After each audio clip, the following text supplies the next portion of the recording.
Saudara Presiden Joko Widodo membenarkan bertemu Ketua Umum Partai Demokrat Agus Harimurti Yudhoyono di Istana Merdeka pada Senin kemarin. Selain itu, Jokowi juga memastikan akan ada reshuffle kabinet pekan ini. Jokowi menyebut pertemuannya dengan AHY yang juga putra sulung Presiden ke-6 Susilo Bambang Yudhoyono merupakan silaturahmi biasa. Ditanya soal perombakan kabinet, Presiden menyebut rencana pergantian pos menteri yang kosong termasuk Menteri Pertanian pada pekan ini.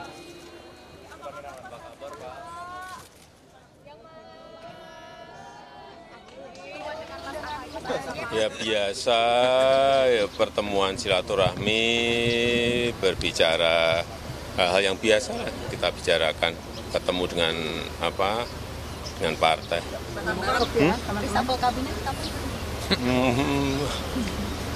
Mungkin minggu ini. Terima kasih teman-teman. Baru disiap. Pos apa saja Pak yang akan dirombak? Pos menteri apa yang akan dirombak Pak? Pos Menteri Pertanian.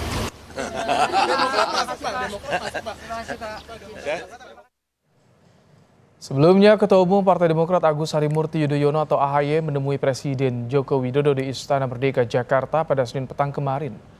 AHY bertemu Presiden Jokowi sekitar pukul 17.30 hingga menjelang pukul 6 sore. Mobil yang ditumpangi AHY masuk dan keluar melalui gerbang kompleks Istana Kepresidenan di Jalan Merdeka Utara. AHY masuk melalui pintu Bali, Arena Wisma Negara, samping Istana Merdeka. Apakah pertemuan antara Presiden Jokowi dan AHY di Istana Senin petang kemarin jadi sinyal Demokrat akan mendapat jatah kursi menteri? Jika benar, Demokrat akan mendapat kursi ini, ada kaitannyakah dengan dukungan Demokrat untuk Gibran sebagai cawapres? Kita akan ulas bersama dengan pengamat politik dari SMRC, Saidiman Ahmad. Selamat sore, Mas Saidiman. Selamat sore. Mas Saidiman, kode yang ditampilkan Jokowi dan AHY ini mengarah sinyal kuat kalau Demokrat masuk kabinet, AHY jadi mentan. Iya, sebenarnya isu mengenai kemungkinan Partai Demokrat masuk kabinet pemerintahan Pak Jokowi kan sejak awal sudah muncul. Bahkan sebelumnya sudah ada mulai koordinasi atau pembicaraan dengan Puan Maharani sebelumnya, antara AHY dengan Puan Maharani. Bahkan ada rencana pertemuan SBY dan Megawati Soekarno Putri sebelumnya, tetapi kemudian itu tidak berlanjut. Dan saya kira kalaupun sekarang ada isu yang kuat bahwa Demokrat akan masuk kabinet ditandai dengan pertemuan AHY dengan Presiden Joko Widodo, saya kira itu bukan sesuatu yang mengejutkan karena sebelumnya sudah ada presiden itu, sudah ada tanda-tanda itu. Kemudian sekarang menjadi sangat menguat kalau kita lihat manuver atau pergerakan politik mutakhir mengenai calon presiden dan wakil presiden, di mana anak Presiden Joko Widodo, Gibran, itu didaulat oleh Prabowo Subianto untuk menjadi cawapres untuk mendampinginya. Dengan Gibran menjadi pendamping Prabowo Subianto, itu artinya perlu ada negosiasi atau ada insentif yang diterima oleh elit-elit partai politik yang selama ini mendukung Prabowo Subianto. Salah satunya adalah Partai Demokrat. Harus ada kompensasi atas tidak dipilihnya misalnya wakil atau katakanlah Ketua Umum Partai Demokrat menjadi cawapres. Oh, jadi bacaan Anda ini sebagai imbal balik bagi Demokrat karena all out dukung Gibran sebagai baca pres Prabowo? Saya kira bisa dibaca demikian kalau kita lihat dari momentumnya, bahwa sekarang ada pertemuan antara Joko Widodo dengan AHY. Saya kira ini momentumnya adalah momentum pendaftaran capres-cawapres dari kubu Prabowo Subianto. Dan karena wakil dari Partai Demokrat yang juga mendukung partai ini, mendukung Gerindra untuk mengusung Prabowo Subianto, tidak diambil, ya kita bisa baca salah satu argumen yang kita bisa kemukakan di sana adalah bahwa ini Partai Demokrat adalah satu-satunya partai parlemen yang sekarang mendukung Prabowo Subianto yang belum ada jatah kursinya di kabinet. Sementara Koalisi Indonesia Maju sekarang ini belakangan ini semakin kental terasa bahwa ini adalah koalisi partai-partai yang mendukung pemerintahan Pak Jokowi. Jadi perlu ada hitung-hitungan semacam itu. Ini kalau Demokrat jadi masuk ke kabinet, ada imbas nggak pada peta persaingan Pilpres ke depan, Mas Adiman?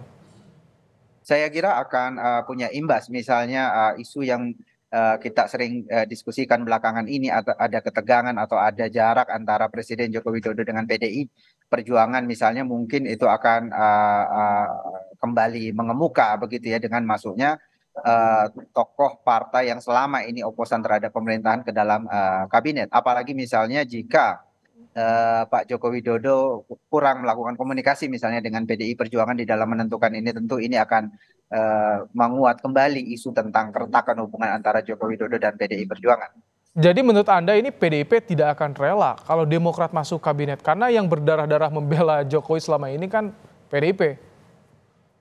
Saya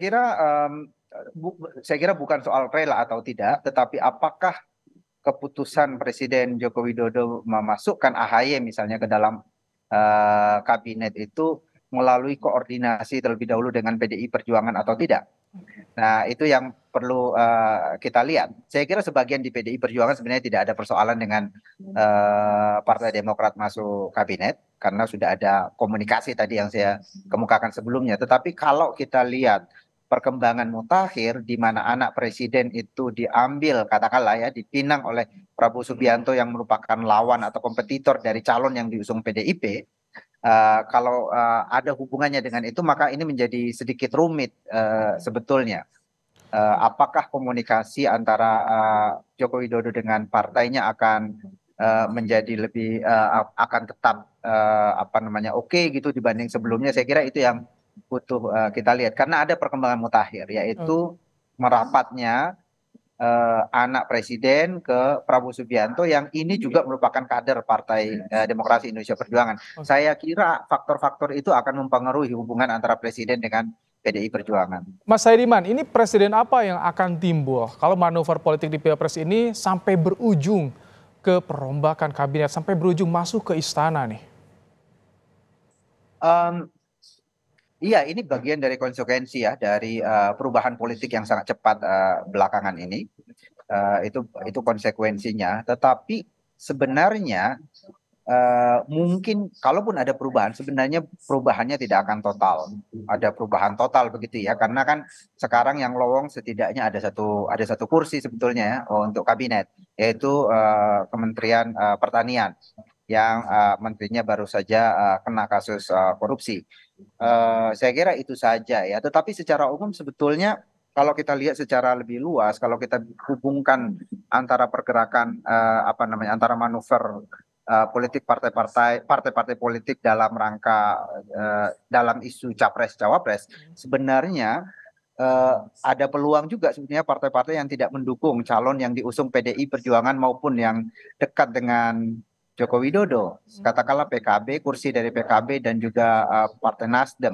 Ini kan koalisi ini juga akan menyuarakan isu mengenai perubahan dan mendukung calon yang selama ini oposan terhadap pemerintah. Saya kira itu juga terbuka juga kemungkinan untuk melakukan perombakan kabinet ke arah sana. Sebab ya ada 20% sebetulnya kursi di parlemen yang dikuasai oleh Nasdem dan PKB, yang itu juga potensial sebenarnya untuk kemudian dilirik untuk diubah begitu ya. Karena kan Partai Demokrat sekarang mengusung calon yang kira-kira dengan Gibran ke sana itu seperti menunjukkan bahwa Jokowi merestui juga Pak Prabowo Subianto sebagai calon presiden, dan ada satu partai di sana yang ada di parlemen dengan 9% di parlemen yang belum mendapatkan kursi kabinet. Baik, Mas Saidiman Ahmad, pengamat politik dari SMRC, terima kasih telah menyampaikan pandangannya dalam program Kompas Petang sore hari ini.